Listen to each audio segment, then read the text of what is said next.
Olá a todos, fazendo um vídeo aqui rapidinho, mais uma vez respondendo a um comentário sobre a volta de Jesus.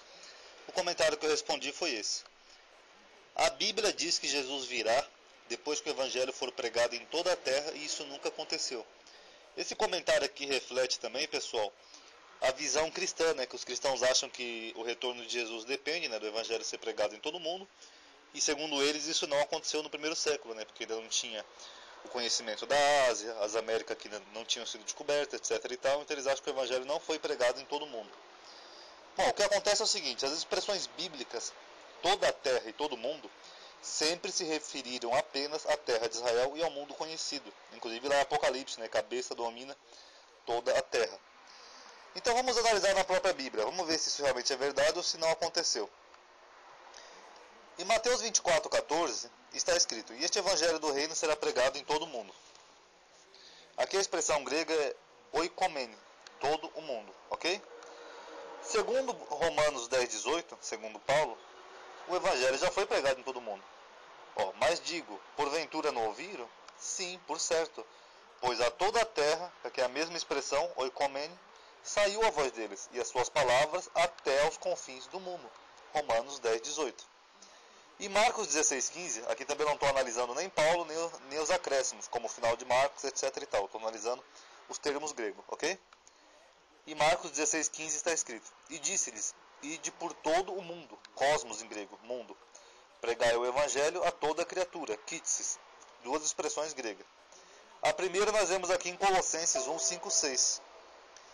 Por causa da esperança que vos está reservada no céu, do qual já antes ouviste pela palavra da verdade do evangelho, que chegou a vós, como também está em todo o mundo. Cosmos, a mesma expressão que aparece aqui em Marcos 16. Então, segundo Paulo, o evangelho já tinha chegado a todo mundo. E em Colossenses 1:23 ele diz: se na verdade permanecerdes fundados e firmes na fé, e não vos moverdes na esperança do evangelho que tendes ouvido, o qual foi pregado a toda criatura. Então, segundo Paulo, o evangelho já tinha sido pregado a toda criatura, a mesma expressão que aparece aqui nesse finalzinho de Marcos. Mateus 28:19. Portanto, ide, fazei discípulos de todas as nações, etnos em grego. Daí vem a origem da palavra etnia. Romanos 16:26. Mas se manifestou agora e se notificou pelas escrituras dos profetas, segundo o mandamento do Deus eterno, a todas as nações, etnos. Então, segundo Paulo, a escritura e o evangelho já tinham se manifestado a todas as nações. Atos 1:8.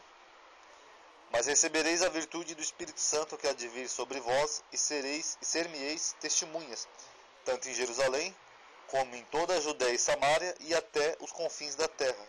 Os confins da terra. Então eles falam, tá vendo? O evangelho não chegou ainda na Ásia, América, etc. Então não chegou aos confins da terra. Paulo discorda, que em Romanos 10:18 ele diz: mas digo, porventura não ouviram? Sim, já ouviram, por certo. Pois por toda a terra saiu a voz deles, e as suas palavras até aos confins do mundo. Ué, não é o que ele está dizendo aqui?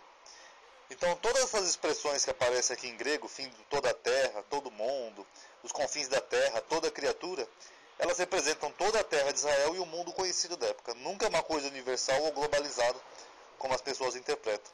Só lembrando aqui mais um versículo do Antigo Testamento, Jeremias 23:15, que diz: portanto, assim diz o Senhor dos Exércitos acerca dos profetas de Jerusalém: eu lhes darei a comer losna e lhes farei beber água de fel, porque dos profetas de Jerusalém saiu a contaminação, saiu no passado, sobre toda a terra. Mais uma vez eu pergunto, quando que os profetas de Jerusalém contaminaram toda a terra? Se na época deles nem tinha toda a terra? Nunca. Porque isso é só uma expressão bíblica que se refere a toda a terra conhecida ou toda a terra de Israel. Ok? Em breve eu vou estar fazendo um vídeo sobre a expressão últimos dias. Que as pessoas pensam que os últimos dias se refere à nossa época. Por enquanto, só esse videozinho aqui respondendo a uma pergunta. Paz a todos.